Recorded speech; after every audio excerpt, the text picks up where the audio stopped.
So Christopher Judge, my speech last year was longer than this year's Call of Duty campaign. I love Christopher Judge so much for that. He ain't never lied though, because I played the Call of Duty campaign and it was damn near 3.5 hours, and I was like, that was it. Not one lie told. Not one lie told. I mean, in the end, really though, like it's Call of Duty's bread and butter in the campaign, like.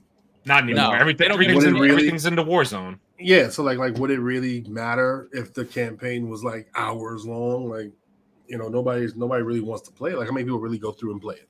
Is it a requirement? Do you have to play the story to get to online? Because if not, I'm sure there's plenty of people. But you know what though? I look at. I mean, this is a completely different genre, and I get that. But like Mortal Kombat, right? Mortal Kombat's a fighting game. But like, have you played the Mortal Kombat story? Like, there's some juice in there. Like, it's cool to play. I did. Like, I played it.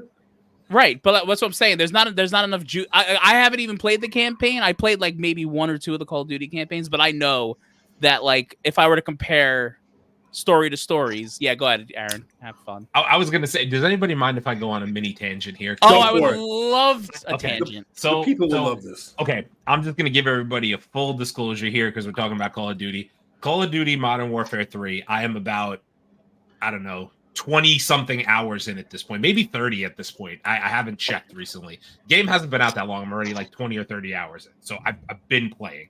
I got a couple things to say. Number one, Christopher Judge is completely on spot. The campaign is very short. This is the first year they did an open-ended campaign, meaning that you have free reign choice to do different objectives throughout the entirety of the thing. And for a lot of people, it didn't work. Like normally Call of Duty is very like, go to your objective, do your thing, whatever, extract people, done, over with. Now you have free reign to do all these choices. A lot of people didn't like it. For what it was, I thought it was okay, but it was very, very, very short. 2, Sean brought it up in the comments, and I'm going to say it right now. Call of Duty Modern Warfare 3 is a $70 to $100 expansion for Modern Warfare 2 last year, and they charged all of us for it and lied about it. It dropped with all. Let me cook a little bit, okay? I don't want to take up too much time, but let me cook a little bit. All right. Jesus Christ. They gave us all old maps, recycled content from previous Call of Duty games because all the old people, including myself, bitched that their new maps were not good. So their solution was, let me take all the old maps, remaster them into new maps, and then we'll plop it into a new game. Cool. Issue number 1. Number 2, they have quadrupled the amount of time that it takes you to weapon level in Call of Duty, strictly for the reason of keeping people playing for extra hours. It used to take you maybe about, if you were a decent player, 5, 6, 7, 8 matches to level a weapon. Now it takes around 30 to 40 matches to level one weapon in the game up. Mind you, they drop with like 30 or 40 weapons in the game. It takes more than that. I think this year was like 2025. It was a little light. So basically, to keep people's retention, they've added stupid shit like making it harder and longer, to level your weapons.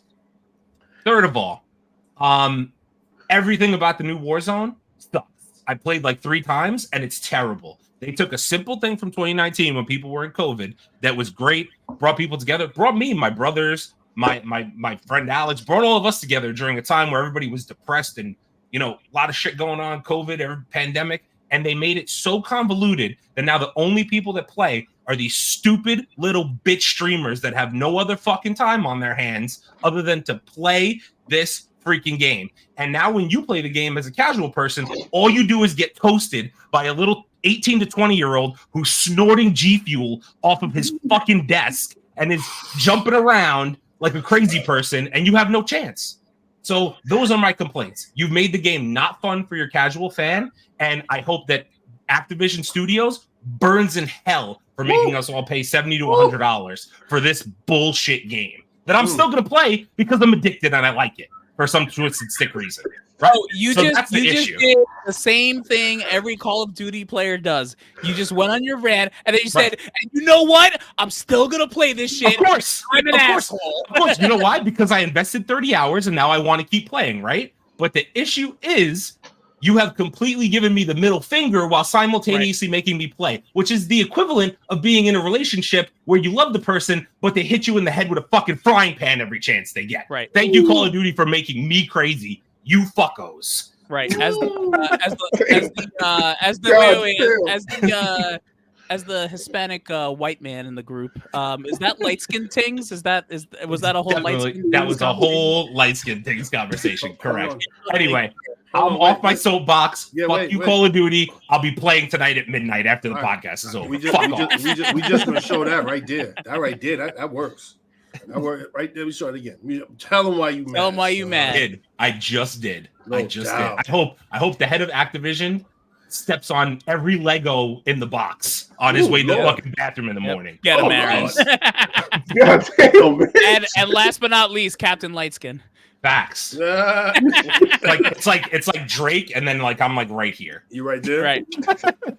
Right. He needs a one dance. My soapbox. Fuck you, Call of Duty. Anyway, continue. Because I'm sweating now. I'm not even drinking. That's